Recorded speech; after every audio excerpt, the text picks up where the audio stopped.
Royal scepter, the ensign of kingly power and justice. The palace was silent, but the tension was unmistakable. No one had expected this moment. Not the advisors, not the courtiers, and certainly not the public. Yet the decision had been made quietly, deliberately, and with the weight of responsibility pressing on every word and action that followed. King Charles had faced countless challenges throughout his reign, but this one was different. It was not about policy, tradition, or ceremony. It was about legacy, duty, and the delicate balance between personal choice and public expectation. The announcement itself was brief, measured, and carefully worded. Yet it carried a gravity that resonated far beyond the palace walls. Within moments, whispers spread through corridors, and those closest to him understood immediately that nothing would ever be the same. This was a decision that no monarch had anticipated, one that would redefine not only his role, but the course of the monarchy itself. The heartbreaking nature of it lay not in what was being done, but in what was being relinquished. Sacrifices rarely announced, choices rarely witnessed, and consequences almost impossible to anticipate. And yet, in that quiet declaration, the king demonstrated a level of resolve few could ever imagine. For the world watching, this was a turning point. For those within, it was a moment of silent reckoning. And for King Charles himself, it was the kind of decision that would echo through history, shaping not just the institution he leads, but the very understanding of what it means to be a monarch. The morning began like any other in the palace, with routine movements, familiar sounds, and carefully maintained order. Yet beneath the surface, the air carried an unspoken weight.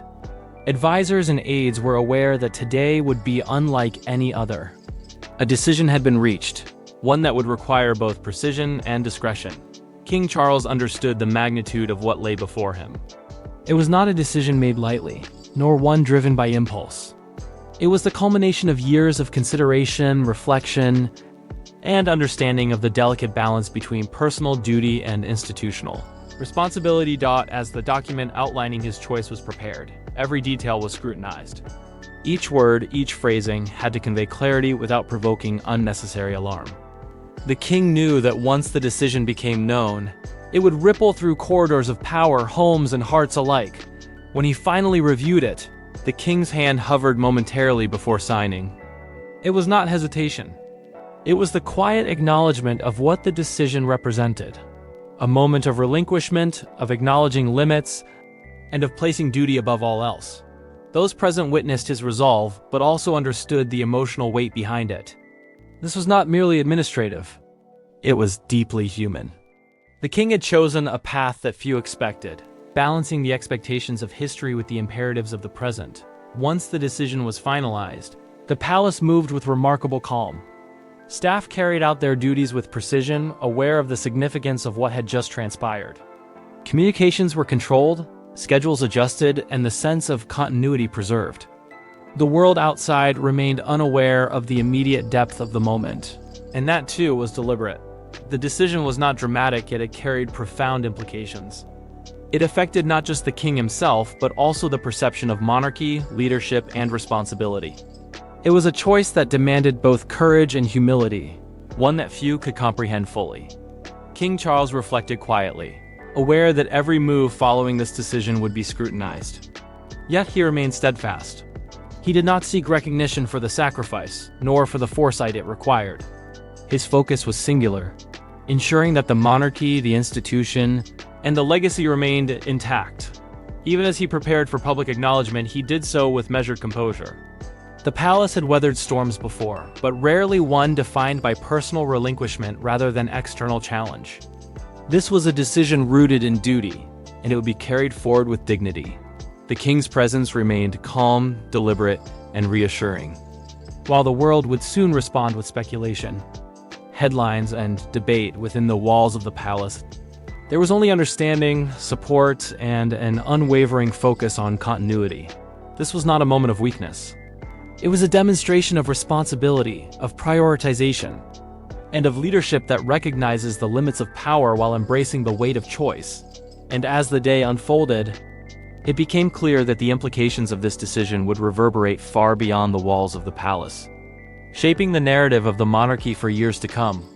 After the initial decision was made, the palace did not erupt in chaos. There were no frantic calls, no visible tension, no sign that history itself had shifted. Yet for those within, every moment carried an extraordinary weight. The decision King Charles had made was not just personal. It touched every facet of the institution he represented. From advisors to distant members of the royal household, every action that followed was carefully measured. Meetings were conducted with precision. Schedules were adjusted discreetly. Communications were managed with both clarity and sensitivity. The goal was not to conceal, but to ensure that the gravity of the decision was acknowledged without destabilizing the delicate balance of the monarchy. King Charles remained composed. Yet those closest to him understood the enormity of what he had chosen. This was not merely an administrative act.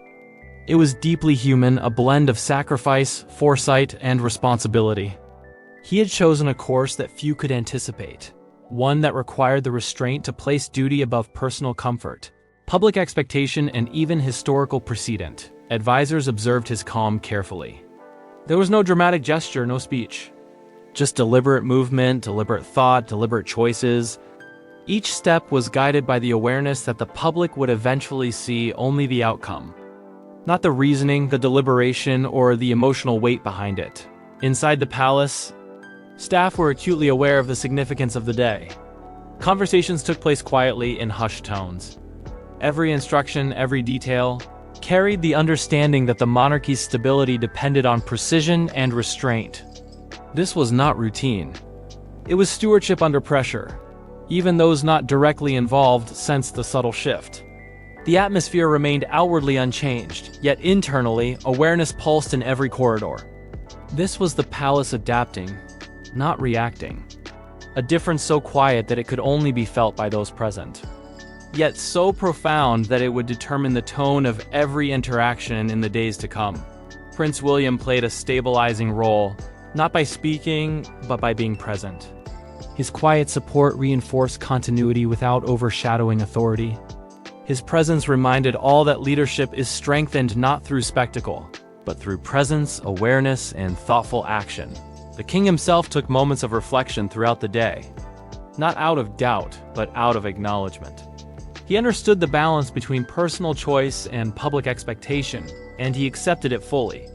Every word spoken, every instruction given, every adjustment made reflected both empathy and responsibility. Outside the palace, the public remained unaware of the depth of the moment. Headlines might speculate and commentary might emerge, but the true understanding remained contained, deliberate, thoughtful, and controlled. The monarchy had learned long ago that appearances can mislead, but preparation ensures resilience. Throughout the day, King Charles maintained a steady presence. Engagements were continued thoughtfully, decisions were made deliberately, and appearances were carefully managed. Nothing was rushed, nothing overlooked.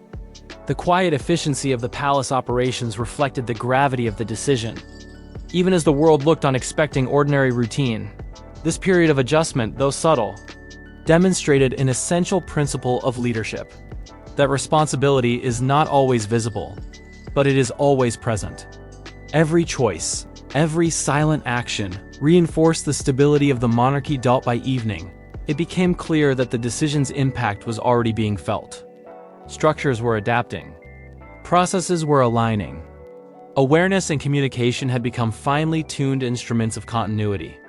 What had begun as a single personal choice had quietly reshaped the rhythm of palace operations, preparing the institution to move forward with clarity, dignity, and purpose. King Charles's decision was not dramatic. It was not meant to create spectacle or attention. Yet its influence, quiet as it was, would be felt in every meeting, every decision, every interaction.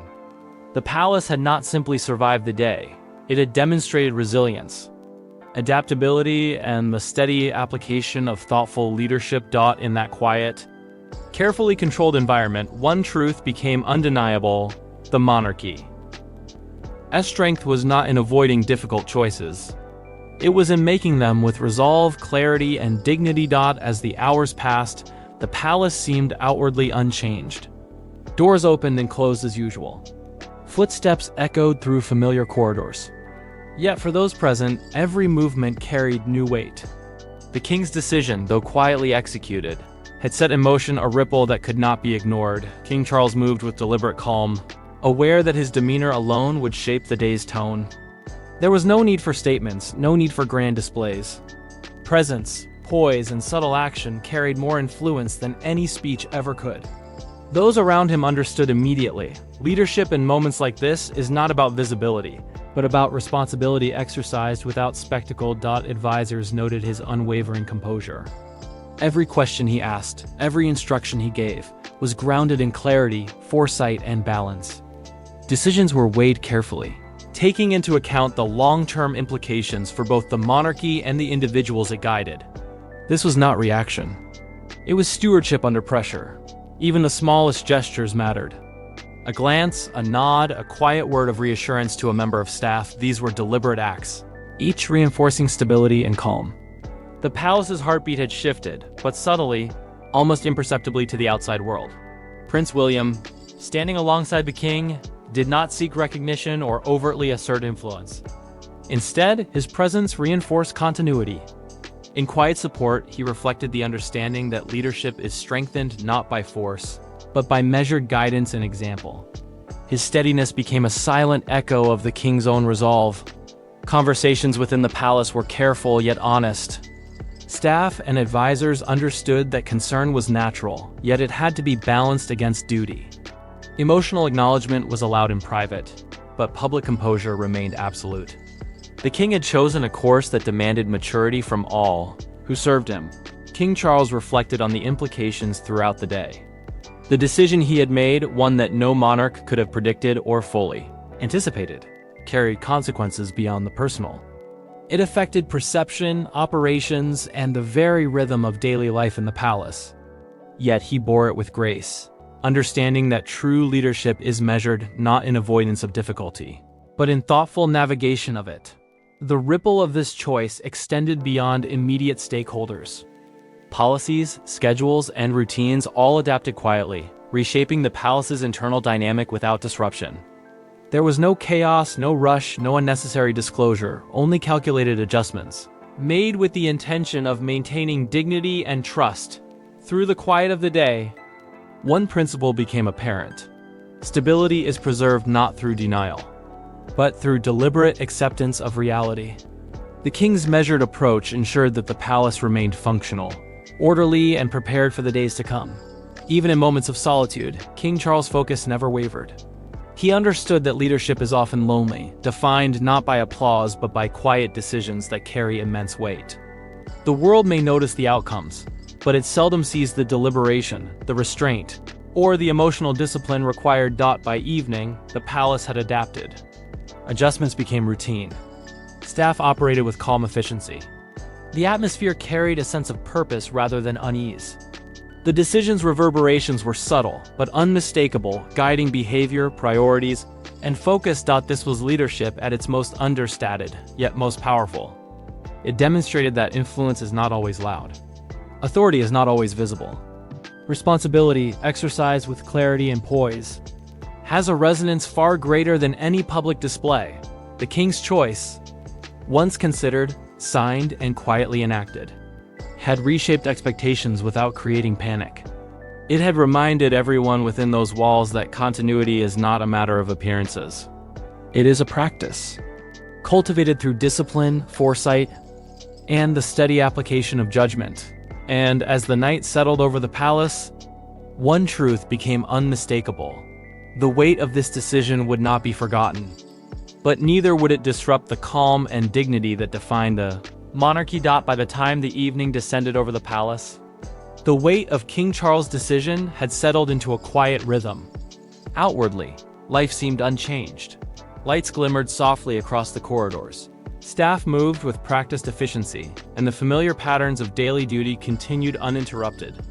Yet behind the walls, every heartbeat and every movement carried the subtle resonance of the choice that had been made. A choice no monarch could have predicted. A choice that had shifted the palace's very tone.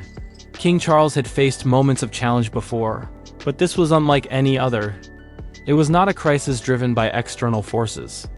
It was a decision born of responsibility, foresight, and a profound understanding of the delicate balance between personal consideration and institutional continuity. It required sacrifice, discretion, and unwavering resolve. The king moved through the palace calmly, yet every gesture conveyed intent.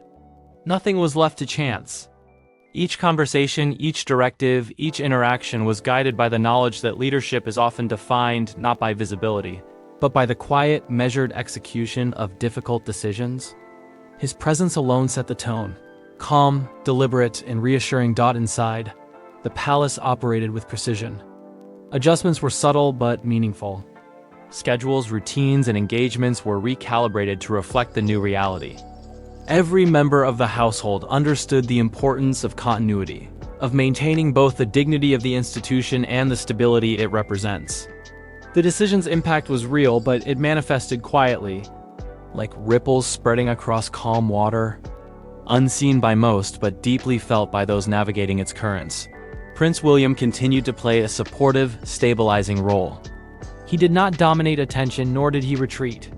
His presence was steady and consistent, reinforcing the balance the king sought to maintain.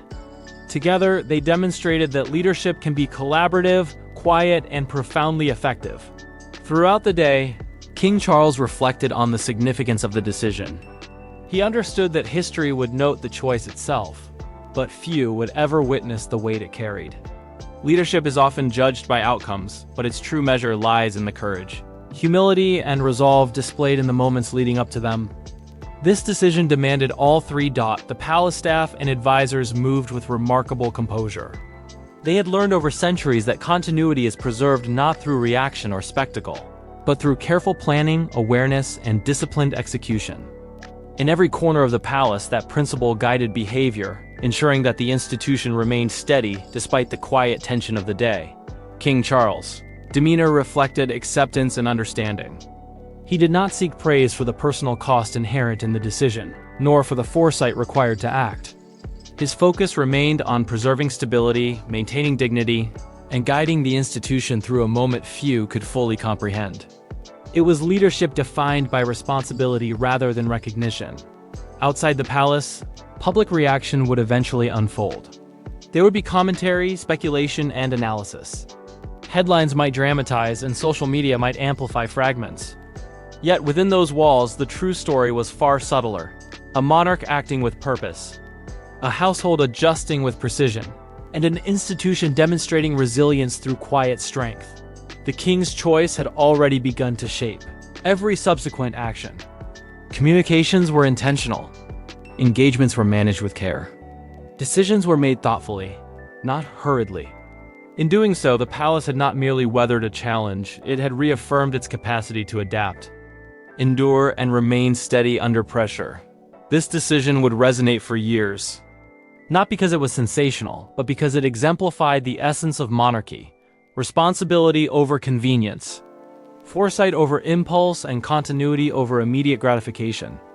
King Charles had faced an unprecedented moment with the dignity and poise that defined his role, showing that true leadership is measured not by acclaim, but by quiet, deliberate, and unwavering action. As night enveloped the palace, one truth became clear: the monarchy remained intact, its legacy preserved not by circumstance, but by the courage and judgment exercised within these walls. The world may witness the outcome, but only those present could feel the profound weight of what had been chosen. A weight carried with dignity, resilience, and unwavering resolve. And in that quiet, deliberate strength, the monarchy demonstrated its timeless ability to navigate even the most unforeseen challenges, ensuring that stability